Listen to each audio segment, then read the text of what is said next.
Hello, you are listening to ReedyGeeks, a Walt Disney World podcast, and I'm Reedy gal Emily. I'm joined today by the grown adult alone on Aladdin's Magic Carpet Ride, Sean. I don't love the way that was phrased. I feel like that... I mean, it fits. That is what I you're wish doing. it didn't. Cali River Rapids dry guy, JJ. I mean, sometimes you need to double, triple poncho. Got to stay dry. And banned from Minnie's Runaway Railway, Andrew. If you have a good title here... Oh. You won't even let me respond? The first time he's ever gotten a nickname. I'm not allowed to respond. Next. You just accept it as it is. You know, I expect this from these guys, but not from you, Emily. If you have a good title for my co-hosts here, send in your ideas to ReedyGeeks@gmail.com. In today's episode, we get to hear about my and Andrew's unusually fancy trip to Walt Disney World for my birthday.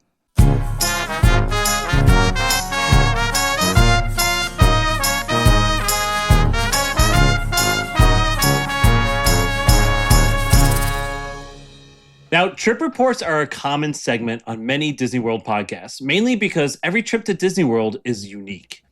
We do trip reports a bit different here on ReedyGeeks. We take the trip and break it down into takeaways, what stood out to us, what we liked, what we didn't, and what we would do differently. Hopefully, you can take something away from our reports to help you plan your next trip to the vacation kingdom of the world. Today, we're going to be talking about Emily and my trip to Disney World, and it was unusually fancy, as Emily alluded to in the beginning of the show.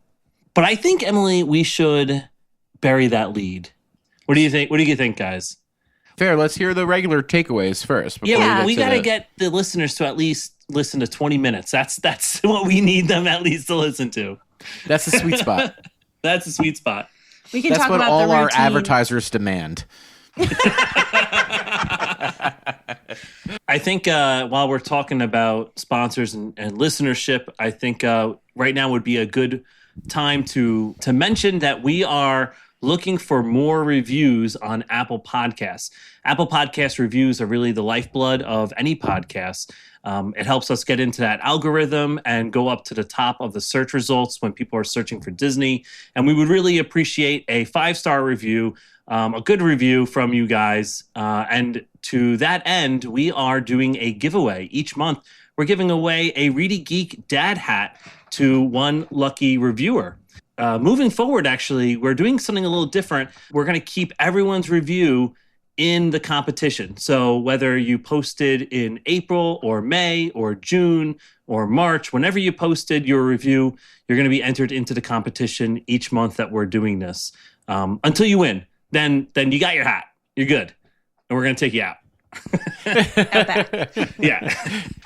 And keep an eye on our Instagram account because we're going to be posting generally in the beginning of the month, the previous month's winner of our competition. Yeah, so make sure you're following on the Instagram so you can be the first one to recognize that you won. Yeah. Okay, guys, so you took a trip, a spring trip. You can ease us from least fancy takeaways to most fancy takeaways. All right. Yeah, let's do that. Okay, so our trip was staying at the Polynesian, and we've been actually staying at the Polynesian quite a bit recently. That's your least fancy takeaway? Oh, That's what I was just saying wow. to not. We just have all... This was a fancy trip. Yeah. well, Your parents went there on their honeymoon, but, for Andrew, it's yeah, but they paid cash. We got the DVC. Yes, yeah. Yeah. We stayed in the Poly Tower, and we noticed that this time they did add a new offering. They have coffee and to-go breakfast out of the restaurant. That's, Waialulu Bar in the mornings. Yeah, which was great because the main lobby's a madhouse, and that one little coffee stand is always swamped no matter what hour of the morning you go. So this was a great offering for us. Instead of having to walk all the way over to the main lobby, we could get, coffee and breakfast and not have to leave the tower. Is the main lobby you were talking about, going over all the way to whatever Ceremonial they call house. it. It's the ceremonial house in Polynesian. It's only a 5-minute walk, but yes. Well, right, but the yeah. Poly Tower doesn't have its own like large welcome lobby. No. And the Oh, lobby wow. is really very small. It doesn't really have any desks because they got rid of the whole hotel front desk situation. They do have people like cast members and little podiums. They have some seating, but it's pretty small. Yeah.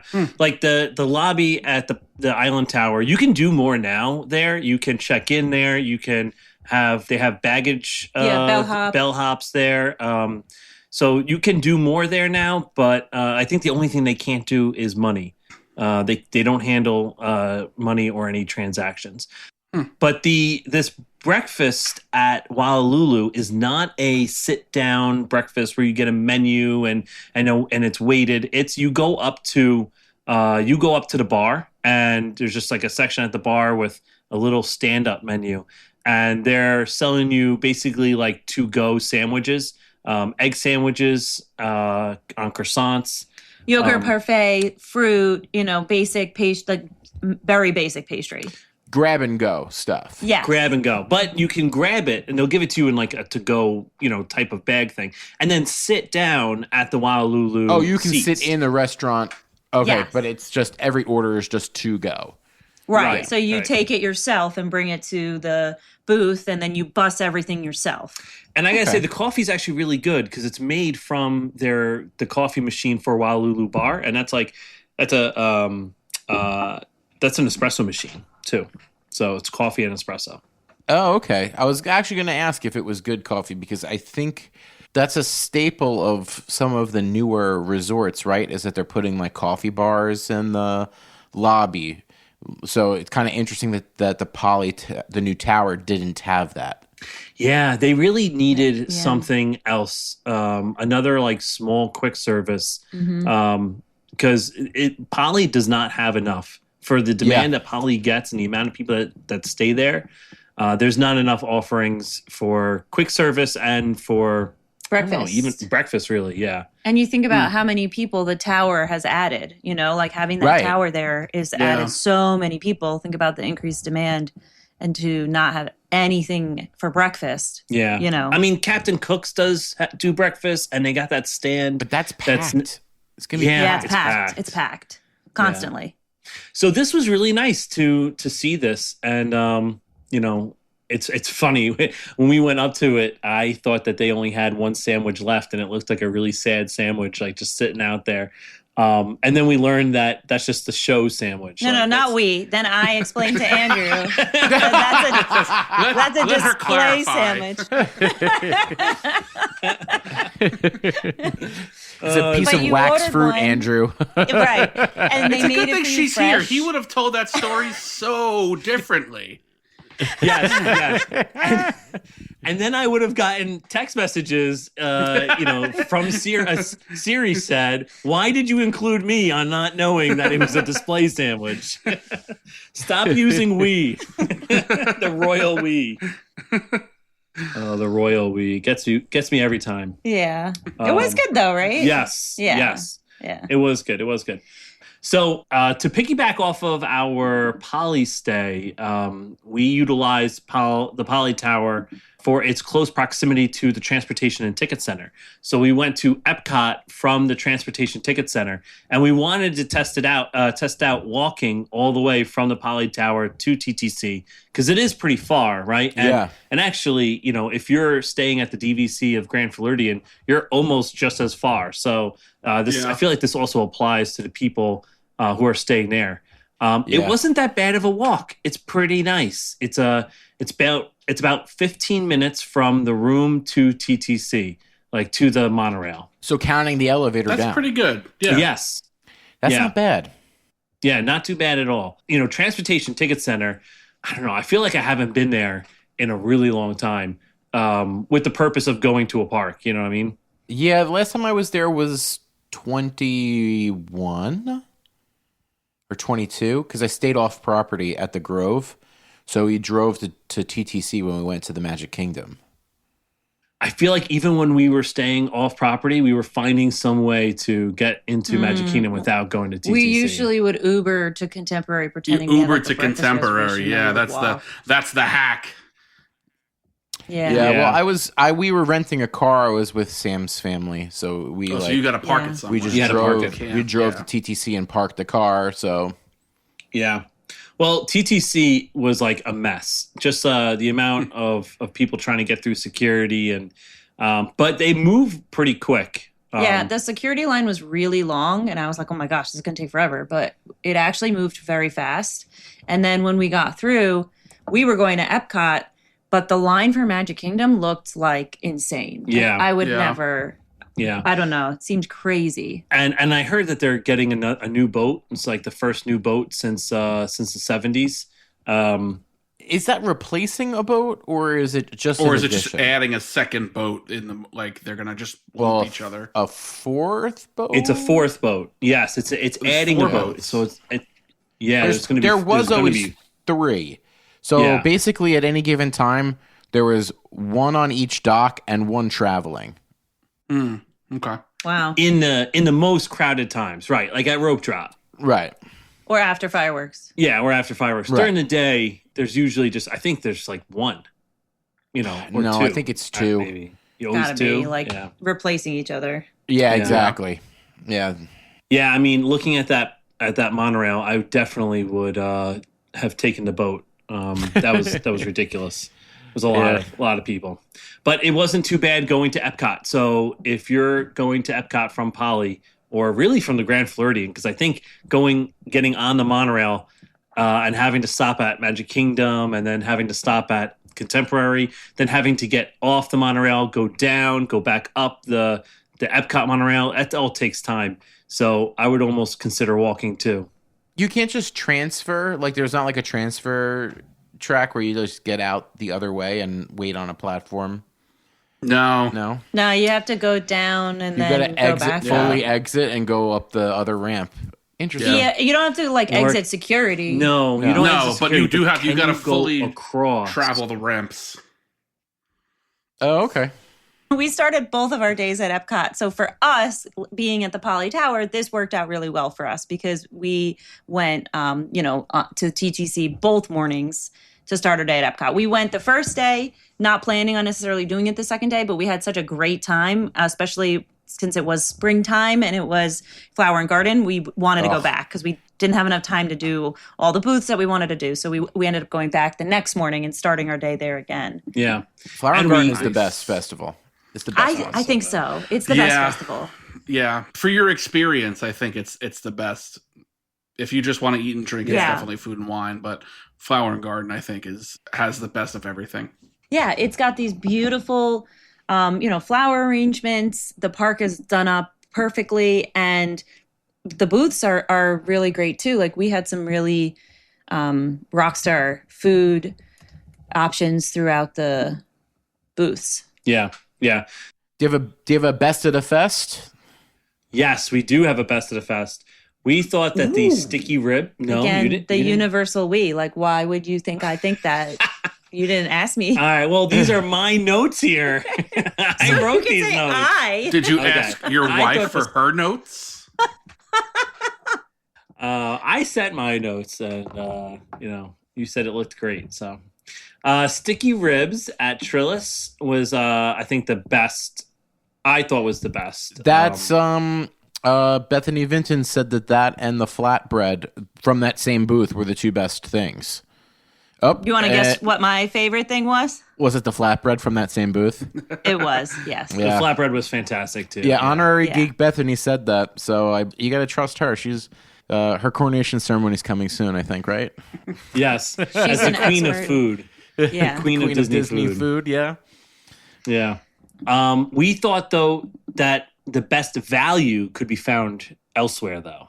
Okay.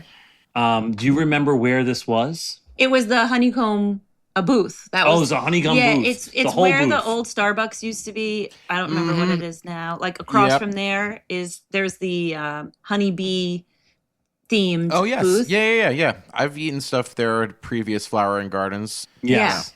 there was this dish that had what was it, wild rice in there? It was like a quinoa. Or quinoa. Yeah, it was a quinoa. And it had like chopped apples and yeah, it was cold. It was a cold dish, and it was so good. Yeah, and it had refreshing. Like a goat cheese maybe, or something, some type of like cheese type spread. Yeah, with a honey drizzle. And it was just such a large portion. Yeah, goat cheese and honey is a winning combination. Yeah. It was very affordable. It was vegetarian. There was no meat in it, but it was a very affordable price, and it was like a huge bowl that we shared and was very filling. So definitely seemed like a good value. Yeah. Big portion doesn't seem like a Disney thing. No. Right. No. Yeah, that's why it stood out to us. Yeah. That's why it's a takeaway. Everything that we had from the pavilion in France was incredible. We got one of everything on the menu, and it was, everything was really good. Yeah. No surprises. It was good. We ended up microwaving frozen pizzas. So as far as the rides go, Yeah, we might as well stick with Epcot, and we're Yeah. talking about the French pavilion. So Yeah. we did try the 2D new Remy. 2D Remy. Yes. Wow. So, definitely thought that the 3D was unnecessary. It didn't necessarily add anything, right? The switch to 2D was good. It was seamless and told the story well. But personally, I don't feel that I ever need to ride the ride ever again unless I'm with someone who brother. really wants to. So, good for them for switching it to 2D. Less tech is, more tech's not always better. Like this less tech is better, I would agree. But I'm all set on that. I like it for what it is. Like, I don't think it's an e-ticket or anything, but like, I'll go single rider. I'll wait less than a half hour for it. I don't think it's worth more than a half hour, but I'm not going to say I'd never go on it. I enjoy it. It's not an e-ticket. It's not worth a long line. Yeah. I think we did do single rider. Yes, and we it did. was under a half hour. So Yeah. The single rider works pretty good on that one. yeah. Another one with single rider we did was Test Track. Test Track. We did the new Test Track, and we did single rider. So Test Track, I thought was better than the second version. I really just did not like the second version. Agreed. Yep. Still not better than the first version. Is that just our kid brain? I know the line. Okay, the queue was better in the first one. Right. But is the ride experience just as good but different? No, I liked the idea that they were testing vehicles. Right. Now it doesn't seem the like crash test dummy they're testing vehicles. aspect of it. Yeah. I mean, it is just showing you like this is what cars actually it's really more like this is what cars right now can do, but we can't. Right. But we're not quite ready to release it yet. Like this is what cars will do in 3 years. Right. It's kind of what the ride feels like. And when you go up the mountain there, they're just like, let's go for a ride. Like it's just like what are we doing? I like that, but they said like it's fun to be free. Yes, yeah. Which is obviously that's the song from the World of Motion. It's kind of funny because we just put out the reel about how I what it all over Frozen for being lazy and recycling. That's all Test Track does. Test Track, there's always like a time in the ride where like the 18-wheeler comes out at you and you got to swerve out of the way, and like there's always some that kind of gimmicky thing where like they keep a lot of the same high points, for lack of a better term, of the ride, and they just kind of put different decorations around it. But I like 3 better than 2, but not as good as 1. I think I'd agree with that. That's how I have it in my head. I just wanted to make sure that, like, are we being objective or are we using our nostalgia brain for actually being children on that ride? I don't know. And the pre-show was so good with like that you're in the test facility and Yeah, and they totally dropped. There is no pre-show anymore, which is good for single rider people because you skip the pre-show anyway. And like I don't know, you went over the Belgium blocks and they showed you different suspensions and yeah, I think you're right. I think it was maybe objectively a better version. The only thing I'll say we didn't get to do was the effect of you're gonna hit the you're gonna hit the wall and then you go outside. Isn't there something with like a huge screen? That's been gone for a long time. Yeah, it's the doors are just open now. Oh, really? The doors are permanently open. They had some Yeah. issue where a car hit the door when they were doing the test runs of this, and they just left. Were the there doors. people in the car? No. I No, don't know if test people run? were in the car, but that door isn't heavy. It's like styrofoam. Oh, okay. I was going to say tickets Yeah, for life. it's like it's a speed door. It's literally it's made to go open and close that fast. But yeah, no, I can't remember the last time I was on it, and you had the illusion of you're going to hit the door and then it just opens up. And also, I think it ruins that room, the vibe of that room with the light leaking in, that the projector just isn't quite what it should be. Yeah. There would be a little bit more of a wow moment in that room. We're talking about the last room before you go outside, just for the listeners. It's the last room before you go outside and hit the track. It's a very impressive show scene, but it's all projections and all screens. And so now when you have natural light leaking in, it's a little less impressive because you can tell that it's a screen. Yeah. So I kind of think that there's not much more they could do with this. Like, I don't know where else they could go. And I feel like the next time they do a refurb, which seems to be every 10 years or so. However long the contract with GM is. Yeah, however long I think the next time it's probably going to be a teardown. Really? I think I remember saying that like when I wrote it when I was there in September. I think I remember saying like they have milked as much as they possibly can out of the idea of Test Track, and like I don't think there's anything more you can do with it. Test Track almost feels like too much of an Epcot like stalwart to think that it would go away ever. But I can think that possibly like within the next like 10 to 15 years. There becomes a new property, a new IP, something that they can keep that ride functionality the same, but completely redo what it is. Because the idea of like testing cars and the future of vehicles is no longer that interesting because, I mean, we have driverless cars now. So like the future is now. Yeah. Yeah, but this is one of the rides that has a sponsor. This is a GM sponsored ride. This is basically an ad for what GM is doing with cars or wants to do with cars. So as long as GM is sponsoring this attraction, it's going to stay a car-themed attraction that is lightly selling GM cars. Like as soon as GM pulls the check, that's it. It's as soon as if GM pulls it out, yeah. Yeah, any IP that works on a car. They're going to put out a movie. A Big Hero 6 would be a pretty good ride there. Through San Fran, Tokyo, or whatever it's called. Yeah, Big Hero 6 would be a really great addition to the future world part of Epcot. Yeah. Yep. World Cell Discovery or whatever. I don't know. World something. World Discovery, yeah. All right, so moving on. I think we just have two small ones here. I wanted to mention Sanaa. We went to Sanaa for dinner the first night, and we got the bread service, of course, to share, which did not disappoint. And then I got what I normally always get, which is the where is it here? Where you choose your adventure. You choose like your thing. You choose a base, and you choose a protein. And you choose a sauce. So you can do like... so you like make a bowl or something? Yeah. You can do, I think you did white rice. Yeah. You did, what did you do, beef or chicken? Yeah, I think I did like some type of beef, yeah. And then it's like some type of curry sauce. Right.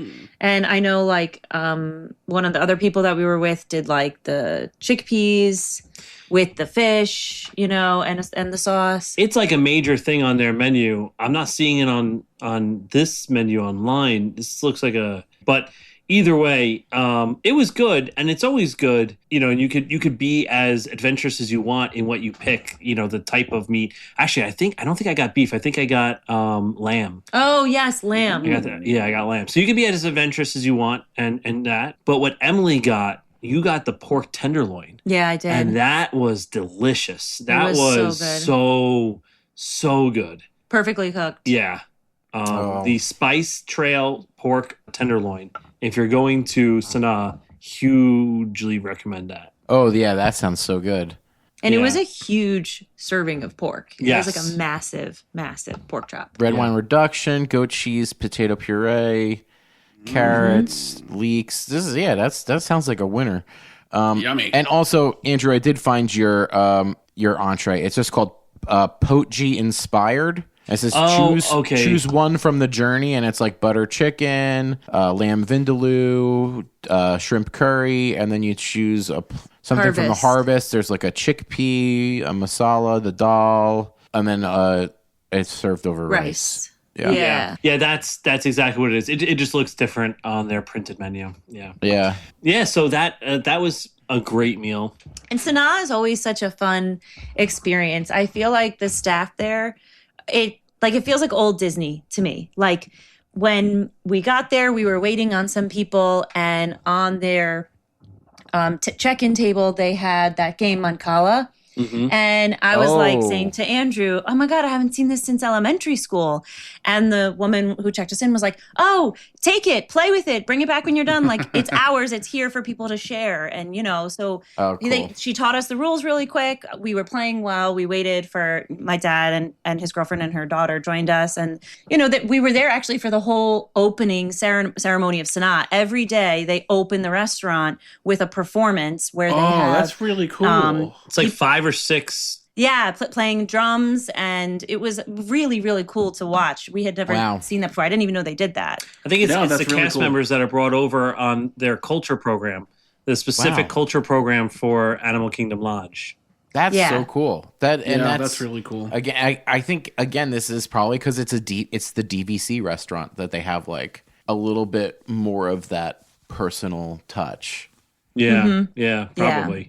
So that was very cool. And we didn't have the right number of people for our reservation, but they accommodated us. And then we asked, is there any way we could have a table by the window? We'll wait, and of course they accommodated us. And it was just like they were so good to us. It was a really great experience. Yeah. Oh, that's awesome. Yeah. So after Sanaa, we actually went to Magic Kingdom, and we were excited because it was our first time seeing the Starlight Parade, which has been around for a little while, but we hadn't had a chance to catch it. And it was fantastic. I really enjoyed it. I thought they did a great job with it. And Andrew and I kept saying, like, how do they sync up the music with the lights? And then we realized that each float's playing their own music. And so you're only hearing the music when you're seeing the float, like, appropriately timed. So it's interesting. It's not like a normal parade where it's more sectioned off. It's more sectioned off because we were standing there like, oh my God, we have the best spot ever because they start playing right in front of us. Yeah. And then we realized, that's just that the music is literally coming from the floats. From the floats. Yeah. Because then the performers on the floats too were timing everything to the music, and then would look at your direction, and it'd be that line, and they'd be doing the thing or whatever, and you'd be like, "Oh my God! Like, this is so perfectly timed." Right, but it's just looping the same. They're just looping their performance. Yeah. Right. Yes, so they just get to loop their performance. They're looping their performance, but for me, every float feels like a different performance. Not realizing that it's right. Yeah, everybody's having that experience. Yeah, and I wonder if there are legit speakers on the float, or if it's coming from it just felt like the areas of Main Street and along the parade route were sectioned off into smaller sections than on a normal parade, so that you're seeing the whole portion of that float's performance every time. There has to be some kind of they've tested this out enough where they know that from point A to point B you're getting this show, and then enough people have to be a little further down from point C to point D. You all get the same exact, definitely meticulous choreography and timing. That's really cool. And I think they built in enough space between the floats to kind of allow for that too. So there is maybe just the teensiest bit of downtime where you're looking at the tail end of that float, and then you are seeing the next float kind of approach. But it all felt really perfectly timed. Yeah, cool. Interesting. It did seem smaller than a normal parade, but I kind of preferred that anyway. I thought that was good. We have a shorter attention span now. Yeah, you didn't have time to get bored, Yeah. Yeah, no, that's perfect. The lights were beautiful. Yeah, I really enjoyed it. I thought it was great. The idea of a nighttime parade, I'm into too. Like it's cool to see, cool to view. So. And if you're not viewing the nighttime parade, now the rides have lesser lines because people are viewing the nighttime parade, right? So it just gives one more thing for people to be doing. So when you're in the park, whatever you're taking advantage of, you're going to have a better experience. Yeah, it takes a lot of the pressure off of the rides in the evening to have that parade. That's nice. JJ, is the Starlight Parade the thing that Ryan from Yellow Card helped work on? Is that what that is? I think so. The music, that is Yellow Card. That's cool. That is cool. I was going to say the last thing on the Starlight Parade is that the first showing of the night, there's two showings typically, or at least when there's two showings. The first showing of the night starts on Main Street, starts like by the fire station. Oh. So and they do that so that you can see it and then go, right? It's the opposite. If you want. It's the opposite. And then opposite of what it used to be. Right. Well, then the second showing starts in Frontierland and goes so that you can follow it out. And then didn't you ask a cast member about that? And she was saying like they literally they move the floats there, then they move them back. And it's like logistically it makes sense. It makes sense, yeah. Anyway, should we get to the main event? Okay, well, so these were all on fancy the big points. News. These are all on fancy points. The least fanciest points. So for our fancy point, we went off property and went to Applebee's. No, Charlie's Steakhouse. Promo code ReedyGeeks. John, you got to add that to the list. We're gonna steal it right from the Florida Project, guys. yeah. Charlie's Steakhouse. Charlie's Steakhouse. That's funny. So for Emily's birthday, we thought it'd be really special to go all out and get a table at Victoria and Albert's. Wow. So we went to Victoria and Albert's on our second night, on Saturday night. So those are two good dinners back to back. Yeah, actually, Sanaa the first night, and then Victoria and Albert's the second night. That's crazy. We did the Queen's Room, and there's three different types of experiences at Victoria and Albert's. There's the regular dining room, which has as many tables as a normal restaurant would have. The Queen's Room is different. It only has 4 tables in the Queen's Room, and that is your table for the whole night. So they stagger when you will come in. So we had a 6 o'clock seating. There was already one table seated before us, so they probably had like a 5 o'clock seating. And then like an hour after we got there, another table sat, and then another table sat after them. But that's it. It's just four groups of people. That's it. And it is like an actual separate room where it's a smaller room off of the main dining room. And there's this big, large portrait of Queen Victoria. Mm-hmm. And so hence they call it the Queen's Room based off that. Yeah. Is there a third room as well? There's a third option, which is called the chef's table, which you're actually like in the kitchen eating basically with the chef. Yeah. And I don't know if they offer that every night or only certain nights. Like I think the Queen's Room is only certain nights, so I'm not exactly sure. Yeah, I don't know if anything really about the chef's table. That just seemed, completely not something that we were interested in. Yeah. Do you have to call somebody for that? For the chef's table? Well, it's interesting you say that. So booking Victoria and Albert's was interesting. They have their own dedicated line. So you wouldn't necessarily call just the regular Disney dining line.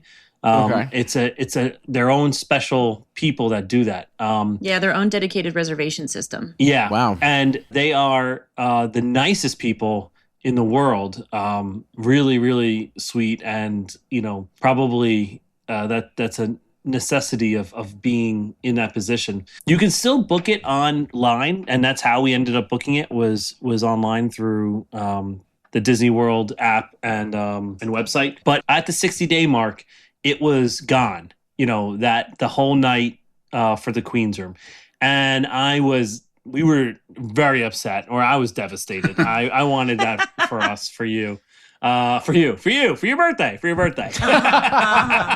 can see who this really was for. But we put in one of those alerts, not through the normal alert one we usually do. We found a different service, and it came up in a couple of days, and I grabbed it right away. But they do have a wait list similar to DVC. So if you are a DVC member, you probably know about the wait list system. If you can't get your room that you want on the DVC website, you can put in a wait list. You can do the same thing by calling Victoria and Albert's their reservation line and put your name in a wait list. And our name was on the wait list, but yet we grabbed the reservation seemingly before it went to the wait list people. They couldn't tell us how far down we were on the wait list. Maybe we were the next people and they were about to call us and we grabbed it. I don't know. But or maybe we were at the bottom of the list and we never would have gotten a call. Right. Yeah. But this reservation alert app really worked very well and got us that reservation. It was a paid service, but you would say it's worth the paid. Yeah, and it wasn't even a pay service for like the year or something like that. I think you could do that, but it was a pay service per alert. Yeah. So wow. Yeah, it was like $15 alert. But it was worth it. It was definitely worth it. I guess you figure what the total of that dinner is going to be. What's an extra $20? Yeah. It's a rounding error. Yeah, right. Well, don't worry, we have some fun facts about that to share at the very end. Yes. But I can't wait. We were pretty excited. It was definitely a special, felt like a once in a lifetime kind of thing, definitely a very, very special type of event, especially the idea of doing the Queen's Room, which is a price fix, and as opposed to just the main dining room where you can kind of select your entree and maybe could be a little bit more affordable if you could even use that word and Victoria's Albert's in the same sentence. But The price fix includes the 9 courses plus bonus desserts. There were 2 bread courses, and we also did a wine pairing, where every course was paired with a pour of wine. And the menu had, the wine paired with the food item, and they gave you the whole profile. There was one server who was an expert in the food who would tell us where every item came from, down to the greenhouse that the vegetables were grown in that came as a side with, the steak that we got, and every detail of everything, including the number of the glacier that the fish that we ate was caught off of Antarctica. The glacier number. Yeah, Glacier 51 or something like that, right? I think we're looking at that was one of my favorites. It was such a unique... Just in case you Glacier visit 51. Antarctica, you could say, hey, that glacier, I've had fish from there. Yeah. And then he would tell us, too, about how when you catch a fish off of a glacier, how the fact that the fish grew its life in this freezing cold, super, super cold climate, how it affects the taste of the fish and how, all the different things come together and how it was instrumental in this particular dish and the choices that the chef made. Such knowledge that really I couldn't even begin to describe. We were just blown away. And then there was also the server who was pouring the wine who talked about each wine that she was pouring and where it was from and the flavor profile. And then towards the end of the night, she was noticing, you really, really loved this one. Do you want another pour of that? And then she was offering us extra pours of things that we really loved, which was very generous. Yeah, it was, everything that we had was obviously delicious and incredible. But for me, I think my major takeaway was the experience. The food was unbelievable. The wine was amazing.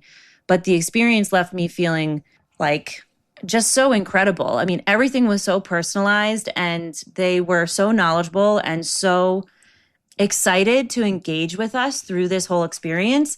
It felt so special. And I walked away feeling just so enlightened, and it was such a wonderful back and forth. And there was something that one of the servers said that really stuck with me, when I was complimenting them on what an incredible evening we had and how special they made it for us. And she said, "Oh, we're just a mirror." And it took me a moment, but she was saying that her and her partner were a reflection of us.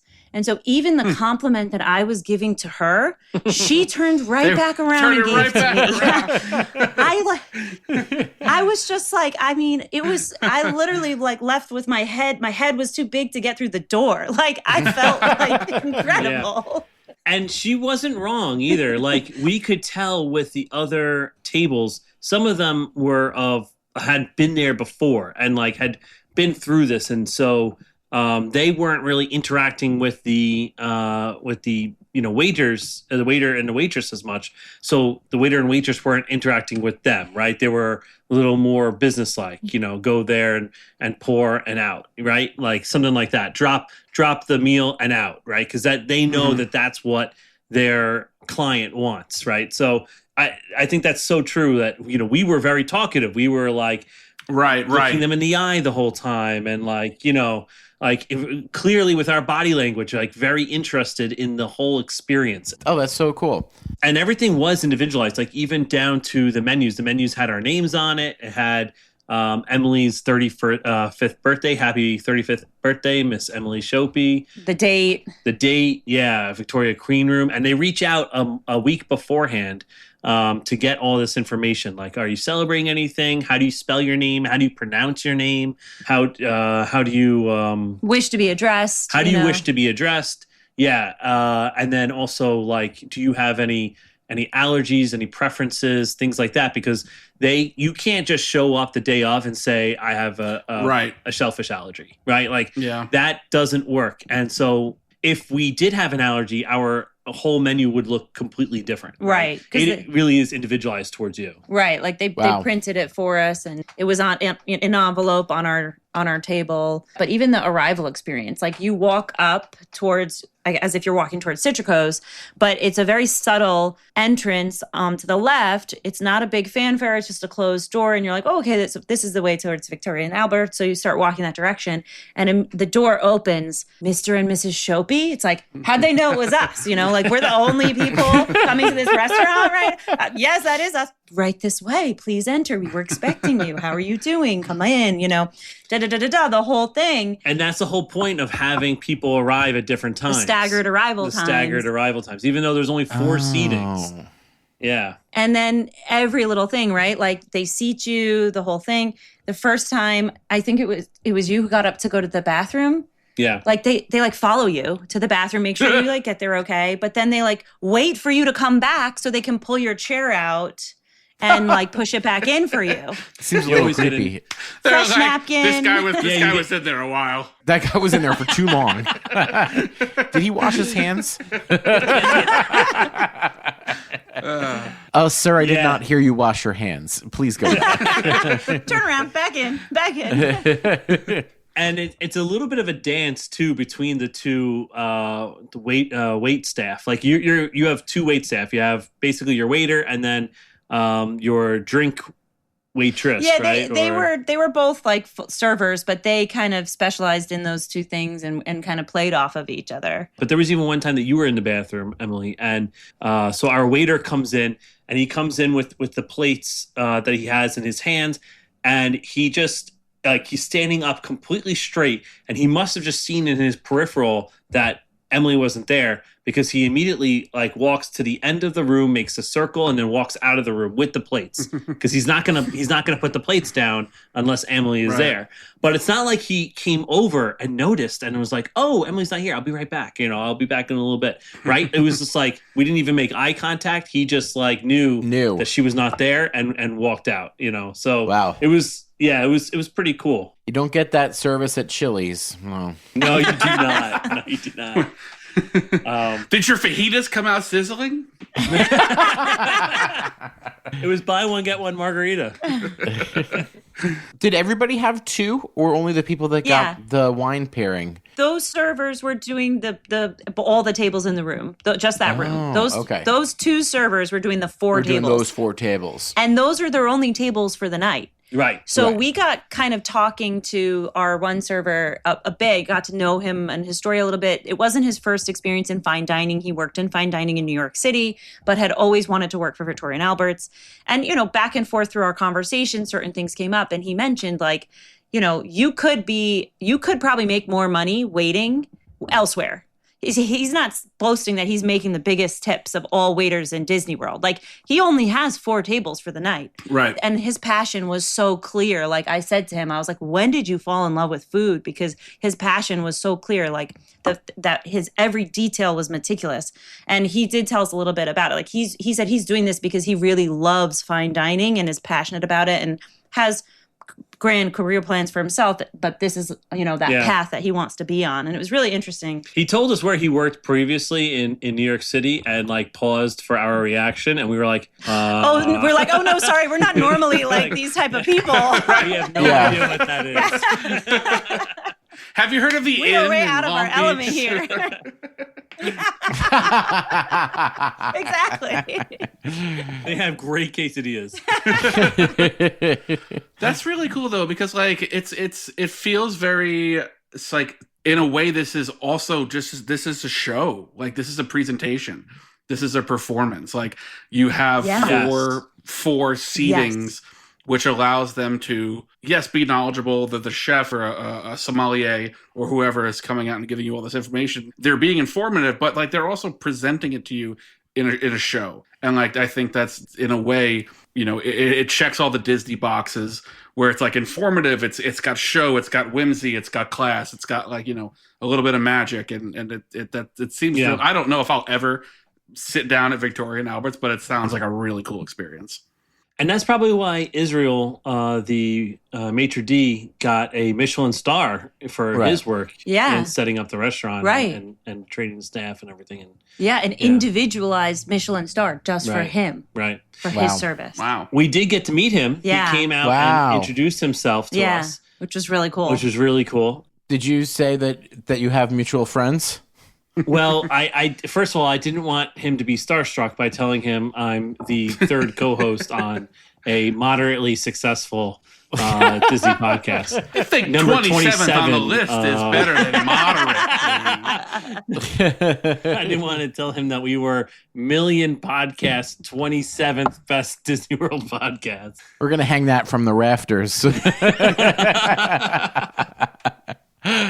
I didn't want to tell him that we had a 4.9 score on Apple Podcasts. He would have been too distracted to do the rest of his duties for the rest of the night. Yeah. Oh yeah, of course. Yeah. You weren't sitting next to a celebrity, an actual celebrity. No. But speaking of celebrities, Yes. there was a moment where I left to go to the bathroom, and when you leave the Queen's room, the hallway that you enter to go to the bathroom, ends in the main dining room. And I step into the hallway and I look to the left and I'm like, I know that face. That's John Stamos. And I go to the bathroom. I go back. I go, Andrew, you have to go check. There is John Stamos sitting in the main dining room. You have to go to the bathroom right now. And so I went, and yes, he looks a little bit older than his Full House days, just a little bit, just a tiny bit, but not that much, to be honest. Not like it was 30 years ago. Father Time has been kind to John Stamos. Yes, very kind. We were leaving, and the people who greeted us, who knew our names, even though they never met us before, as we're leaving, I said, did I see John Stamos in the main dining room? And he just gave me a big smile and he said, well, if you looked to the left, you might have seen some familiar faces, and just gave me a big smile. He could not confirm or deny anything, but I was like looking at him. I'm like, you know what I'm talking about. It was wild. Yeah, that was awesome. Hopefully he wasn't next on the wait list. You took his spot. No, he had like a big table with him, like a big party. Yeah, he had a big party with him. Mr. Stamos, if you ever want to be on ReedyGeeks, you're more than welcome. You're an honorary geek. If you want to take your career to that next level. He's too upset with us from using promo code ReedyGeeks too often and getting charged more. Than he's supposed to. He tried to use it at Victoria and Albert's. It didn't work. Because you got a wonderful imagination. So some of the food, just talking about the food for a bit, the A5 Wagyu was amazing. And it really did not taste like any other steak. Like, it didn't even really taste like steak. It tasted like a completely different meat, if that makes any sense. Have you had A5 Wagyu before? No, it was my first time. I had it one time, and it's very different because it's almost like a combination of like steak and butter. Like, you can kind of feel it like melt as you chew it. Yeah. You didn't even really have to chew it. It pretty much just melted in your mouth. Like, it just disintegrated. Yeah. It was so bizarre. It's like meat flavored butter. It's so good. Yeah.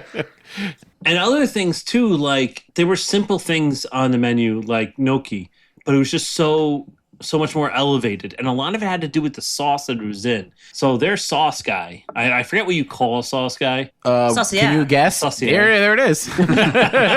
Just say I'd like to sauce see and you make it guess. fancy. Make it sound like French. Saucier, the sauce boss. A saucier was phenomenal. Really excellent. How? That's proprietary. So we have this huge, great meal, right? Which afterwards, there was enough time to get one last drink at Walalulu Bar. It's funny walking up to Walalulu Bar in like a shirt and tie, but yeah.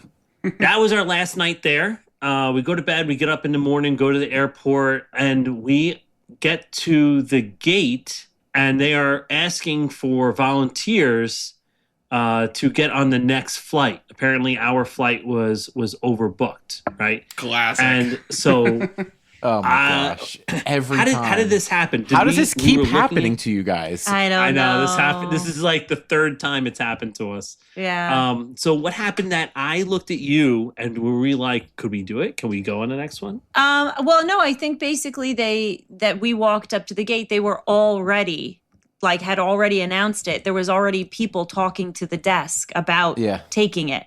And we were like, oh my gosh, are they discussing what we think they're discussing? Let's get online right now. We got online behind them, and it was a mom and her 2 children. And she was trying to figure out how, because they only needed 2 seats. She was like, but I can't leave one of my kids on the plane and take the other kid and stay back. Like, how do I get all 3 of us off the plane? And they were like, no, we only need 2 people. So leave the kids and you go, or you take one, like you have to split up. And she was like not understanding. And they were like, well, can you step aside, please? Somebody else is online. And she was like, okay. And she stepped aside. She's like talking with the kids. It was a high tense situation. Yeah, of course. Right. Yeah. You could just leave were, a kid in the airport. Yeah. And the flight attendants were very stressed, obviously. Right. So we walked up and we're like, well, we're interested and we're both adults and there's 2 of us. And they were like, great, sold. And they turned to the woman and her children like, we don't need you. Thank you for offering, we're all set. And they were able to just get us on the next flight out. So instead of leaving at 1:00, we left at 5:00. Yeah. So we just went back to the lounge and drank. But they gave us gift cards for anything that we want to dedicate these gift cards to for basically the exact price of the meal. Yeah. Yeah. Wow. A little bit, slightly less than what we paid for the meal. If you include the tip. If you include the tip, yeah. If you don't include the tip, then it's more. It covered the meal. But including the tip, it's slightly less than the actual meal. What we ended up doing with the gift cards, we got Visa virtual gift cards, and then we just went on and bought Disney gift cards so we can use for DVC dues. The gift that keeps on giving. I guess we can't say it paid for the meal and DVC dues, but it paid for one of those. Yeah. I mean, we were very, very lucky. Yeah. Jeez. Wow. So I actually have 2 questions about Victoria and Albert's. All right. And not about how to get so lucky that the airplanes pay you to wait around, which maybe we should do an episode on that because you guys keep doing this. Yeah. So my first question is, it was a very large check. It sounds like you guys had an amazing time. Is it worth it? So Is it worth it is a very difficult question to answer because I Yeah. think like money is somewhat subjective. And so like I might say I would never spend my money on that and then I'm going to go spend my money on this other thing that person thinks is nuts, right? Right. So yeah. for me, it was worth it. I spent the money on it and I feel good about my decision. Now that's different than would I do it again? Like would I spend that money again? Probably not. That's the follow-up question. Would you do it again? Yeah. So probably not unless it was like a really, really special occasion or, you know, Your money situation changes so much my that money situation doesn't matter. changed so much. Exactly. But it was That's not happening anytime soon. it was worth it for me to do it Come once. on, number 27 and spend the money. podcast and not unless people start leaving more reviews. More reviews, people. yeah, we gotta get the Shopies to more meals of Victoria and Albert's. I want the table next to John Stamos. Yeah. You don't want to go with John Stamos? You want to be at the table Just next to him? Oh, man. What do you think, Andrew? I think that as a once in a lifetime, opportunity, and that it's definitely worth it. I probably wouldn't do the Queen's Room again unless it was for like a special event in the future for some reason. But like, I think I would try going into the dining room. That seemed like a different type of atmosphere. It is a little bit cheaper. You have like a menu you choose from. It's not like a menu. It's not like a 9-course meal. It's more of a traditional dining, situation, but just with that amazing food and service and everything like that. I think I would do that. Maybe after that, I realized, Citricos is just as good. You know what I mean? Not necessarily just as good, but Citricos is for the price. Right. Like pound for so pound much. or whatever. Yeah. A better, a better deal. value. Better value. Yeah, so I don't think that we'll be doing this again. Ever. Maybe ever, maybe for like our 30-year anniversary, something like that. 50-year anniversary, who knows? But I also think, and maybe this is just retreat. the kind of person I am, but like once I've spent the money on that, I would maybe rather spend my money on something else now. Like I've done it. And so, okay, let's say it is our 30th anniversary or some really special event.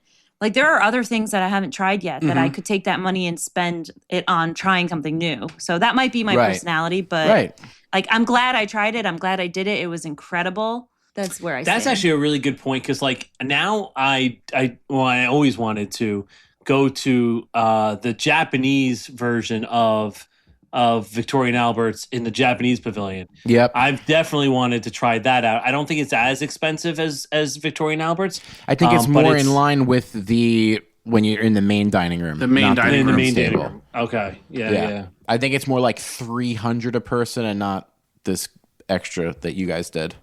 Well, and that partly too was the wine pairing. I do have a question though, a very important question for the listeners. Would you say that this was a good prefixed experience? Oh yeah, we do say that. We do bash the prefix menu. Yeah. Yes. Yeah. Yes. Yeah. This is like yes. a good use Easily of prefix. yes. I mean, yeah. Well, it's a chef. 9 courses. Yeah. Yeah. Glacier fish? Glacier fish. So, also, were we correct to disqualify this from the competition? Absolutely. Yeah. Absolutely. It's a different. It's completely different. It has its own bathroom. JJ, jeez, like no one can use that bathroom unless you are eating in Victoria and Albert's. I mean, Three Bridges has its own bathroom, so yeah, but anyone can use it. You can just say, "Excuse me, I'm going to use the bathroom." You can't go into Victoria and Albert's and say, "Excuse me, I'm going to use the bathroom." I gotta go. What, they're gonna turn you away? Yeah, they're going to point to the bathroom that's right next to Citricos. Yeah, Citricos. It's right there. Yeah. All right. And one other fun fact, one of the wines that we had, I enjoyed it so much. We took a picture of the label, but I couldn't figure out what it was. And I sent them an email a couple weeks later. And they got back to me like within hours with the exact vintage and, exactly what it was that we had that night, which was, very nice of them. Nice. Wow. Do you guys have time for a little game? I got time for a game. I think so. What about you, Reedy gal Emily? She's like, I've got time for a game. Okay. No, I'm out. she's already asleep.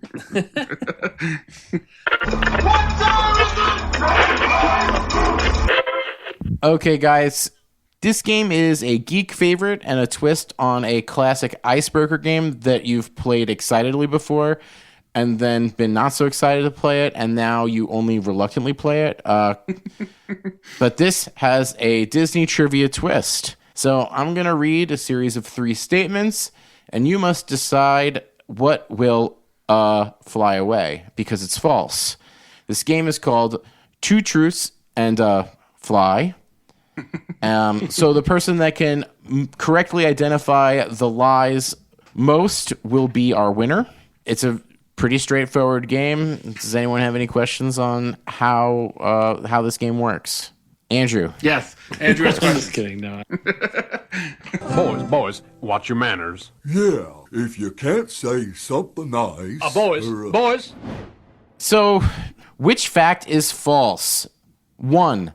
There are 11,324 triangles that make up the geodesic sphere that is the Epcot ball.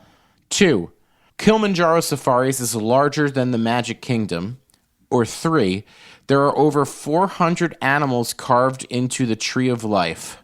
Which of those 3 statements is false? I hate the Numbers based one. because like is it just like, oh, it's off by 100 and it's like you're talking about in the thousands, like, you know what I mean? It's like, oh god, I would think that JJ would make the lie like a true lie, not just like it's one off. right. I'm gonna agree with that. I hope JJ's right or Emily's right on that about JJ. Well, JJ's going to be right because JJ knows the answer. I would be right because I am looking at the answer. Right. He made the game. Let's go with Reedy Gals first. So it's a complete guess because I really genuinely have no idea. So I'm just going to go with number 3. Okay. Andrew? We'll have a good story for number 1 afterwards. I'm also going to go with number 3. And Sean?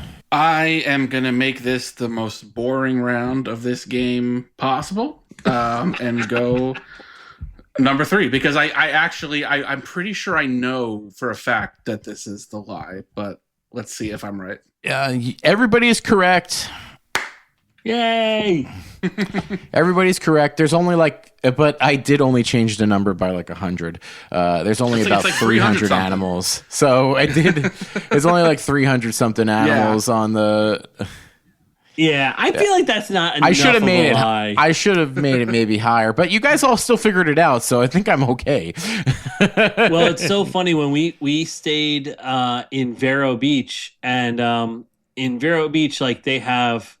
Because you don't have a theme park next to you, there's so many more activities for a resort than what a resort normally has. Yeah. And so they have a trivia every day that you can go to, and it's poolside. And so that was one of the trivia questions, was how many are on... how many triangles make up the Epcot ball? Right. But he said that it's wrong online. If you Google it, it's wrong. So he said this is how he smokes out his cheaters, the people who are Googling their answers. Right. Oh, okay. So the people who Google it's wrong on there because the Google doesn't take into account the feet of the... that they removed the triangles where the stand is. Yes. Okay. Well, mine came from Disney's website. So JJ that's went on probably Google accurate. Earth and counted each and every single. I physically counted. I called in all my favors. I made my Imagineer friend actually physically go count every single one. Amazing. She's no longer a friend. Yeah, right. From friend to foe. All for the pod. That's okay. For the pod. Worth it.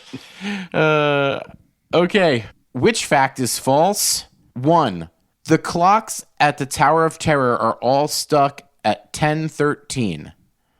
It would take over 75 years to spend a night in every single room at Walt Disney World. Or 3. The Polynesian resort hands out more than 1,300 leis daily. Okay. So I guess we're going in order. So now I would go first, right? Yes. Yeah, you'll go first, then Sean, then Emily. I think it's number 1. I don't think they're at 1013. I think it's probably something different. Okay. Sean?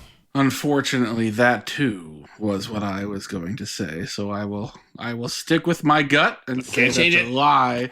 The lie is the Tower of Terror. The lie is the Tower of Terror point. Okay. And Emily? So that was my initial thought as well. And I kind of remember them being at 12. So that's why I thought 1013 felt wrong. But I do find it hard to believe that 1,300 lays is a lot. But I'm going to go with my gut since my initial thought was the Tower of Terror. Everybody is correct again. Yes! Wow. I need to learn how to lie better. Wait, 1,300 lays is unbelievable, though. It's from their website. I don't know if that's a lie, but it's from Disney's website. What was the time frame? A day. A day. A day. So it's not just people checking in. It's anyone who comes through the doors. Everybody who walks through the doors. So think about how many Ohana people are coming in that get laid. Every Trader Sam's person. That what? Right.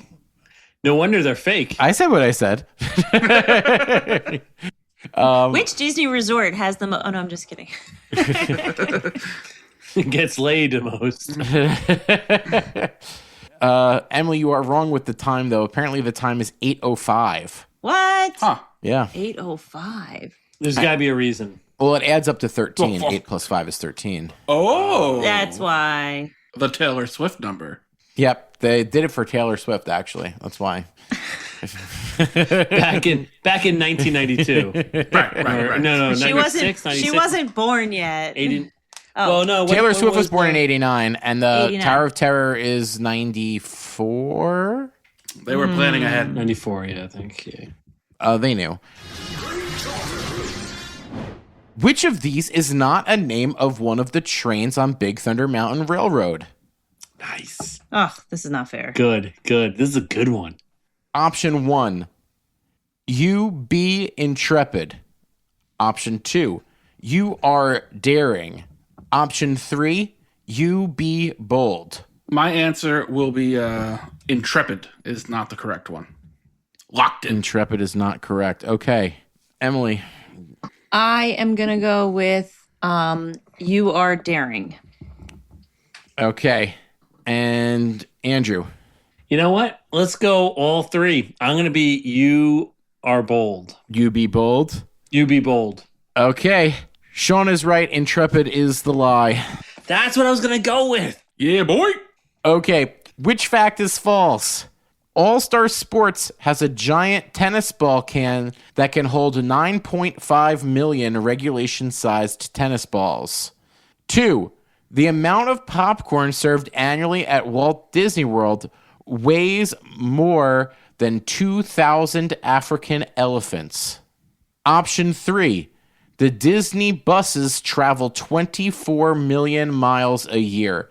As in, if you added up every mile that every single bus that they own. So their whole fleet of 400 and whatever buses that they have. And would you mind repeating the first one? I know it was about the tennis balls, but I wasn't listening so closely.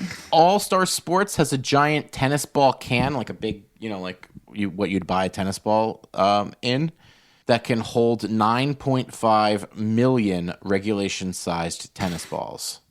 I'm going to go with that one. I think it's only 8.5 million. Interesting. Okay, Andrew. What was number 2?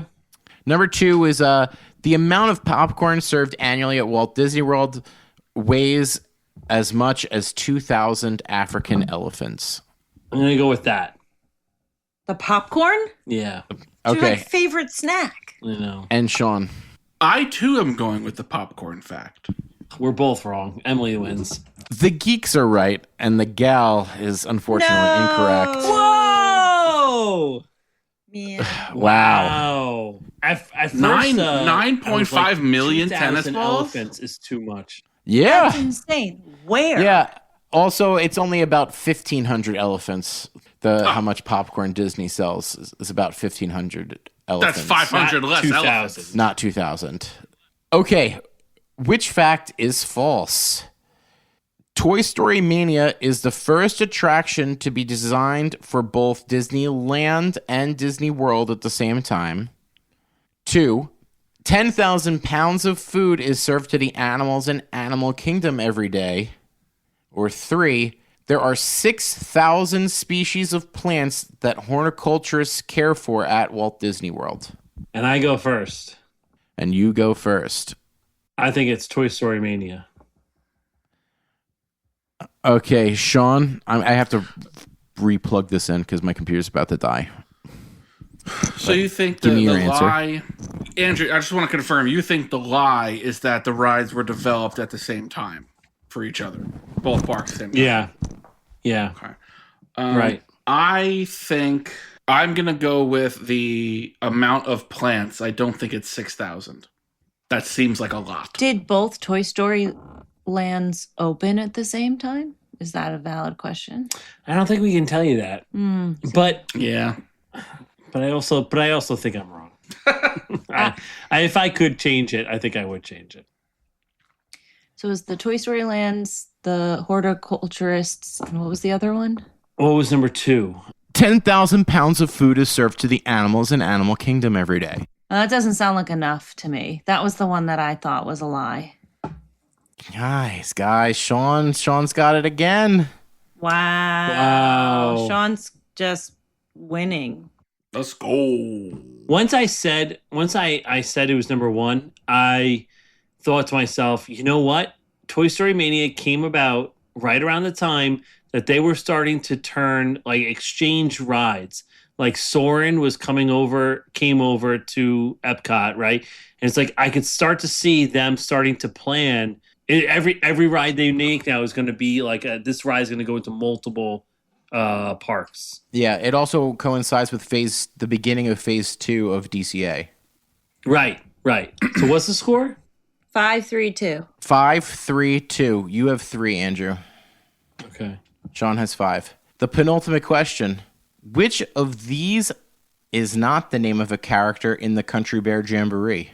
Is it Teddy Beara, Max, or Gus? So it's 3 bears. 2 of the names are correct. Well, 3 characters in the Country Bears. Okay. They're not necessarily bears. They don't have to be bears. They could be bears. There's other characters? Wait, guys. Shh. Just 2 of them are bear, or 2 of them are correct. 2 of them are correct. One's not correct. But yeah, there are non-bears in the Country Bear Jamboree. But you hear how crazy that sounds when you Andrew say it out loud, is upset right? that we're. Have you ever been to the Country Bear Jamboree? I have. I don't remember any non-bears. You don't remember? I will lock in the answer of Gus. Okay, Emily, it's to you. Yeah, Gus is the only one I'm pretty sure is a character, so I was going to go with Max.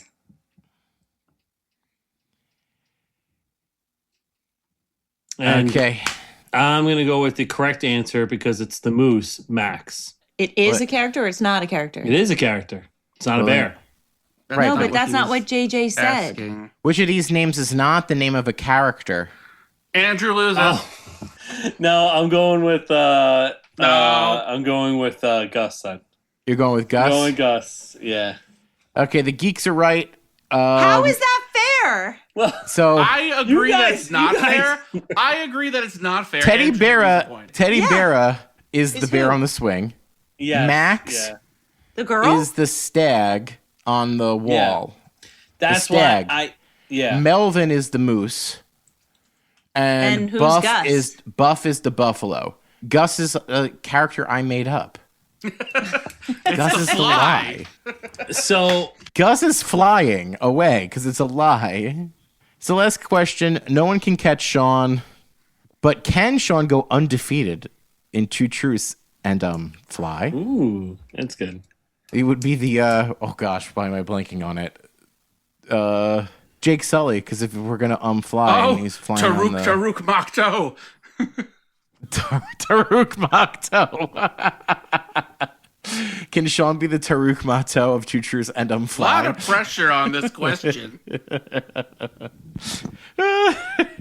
Or is he going to be the New England Patriots and lose in the last game? I The can't Super lose. Bowl. Yeah. I can't lose. Yeah, he would tie. Well, he would lose the game. This is my only series of facts that is not parks related. Ooh. Okay. Let's get it. So which fact is false? Goofy's name was originally Dippy Dog. 2. Pluto was originally named Rex. Or 3. Daisy Duck first debuted in the 1940 short Mr. Duck Steps Out. Steps out. Mr. Duck Steps Out. Donald cheated on his other wife with Daisy. And Is Daisy I the don't other think that's woman? what steps out Daisy's means. the other woman. Stepping I don't out think that's what does mean that. I mean, steps out, but colloquially, I don't know if they were Not in the advertising that 40s. in this day and age in 1940. So I think I go first, right? Yes, you go first. So Goofy's a cow. I'm going to go with 1. Okay. So I thought of that, but I think Goofy was originally meant to be a dog, and they pivoted.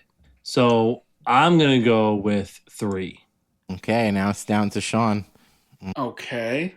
I am fairly certain Goofy's a dog, but regardless, I do not believe Pluto's original name was Rex. That's my. Sean's right. Sean is Taruk Makto. Wow! Wow! He did it with a score of That is 7 for impressive. 7.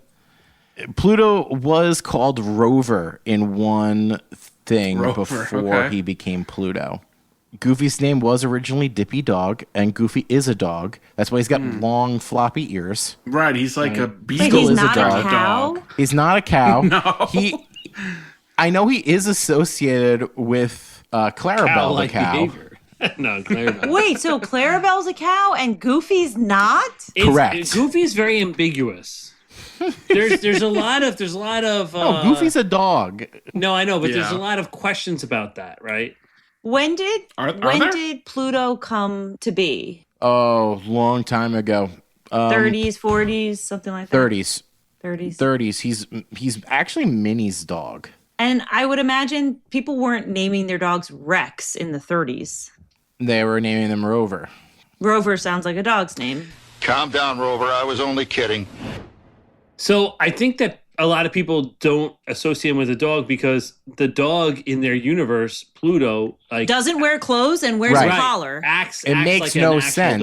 dog. Yeah, Right. Goofy wears clothes, Right. dog, and then a dog. Right. Right. So Bill Farmer, who has since provided his voice for Goofy since 1987, said he is not a dog. He's a mog. But he's a canine. So it's kind of like a wolf is not a dog, but is a canine. He's his own thing.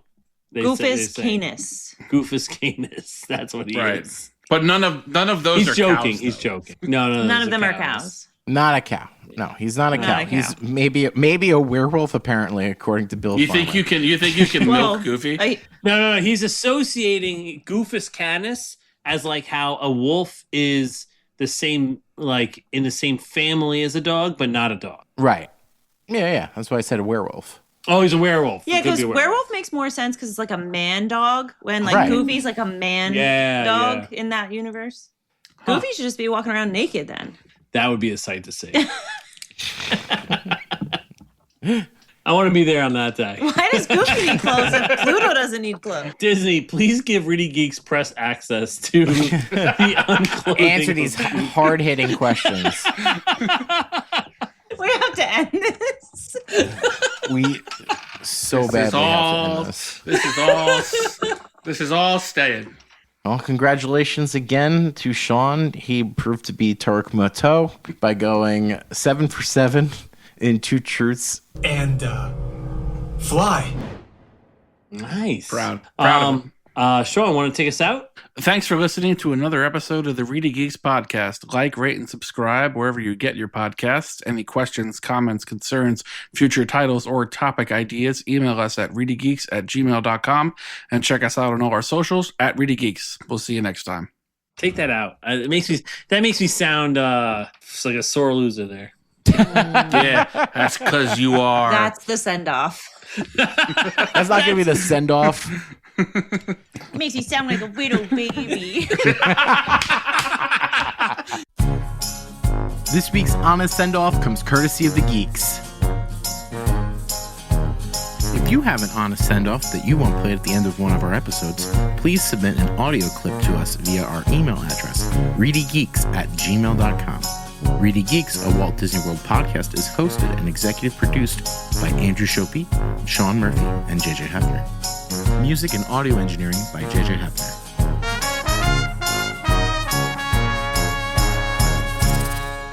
Bon voyage.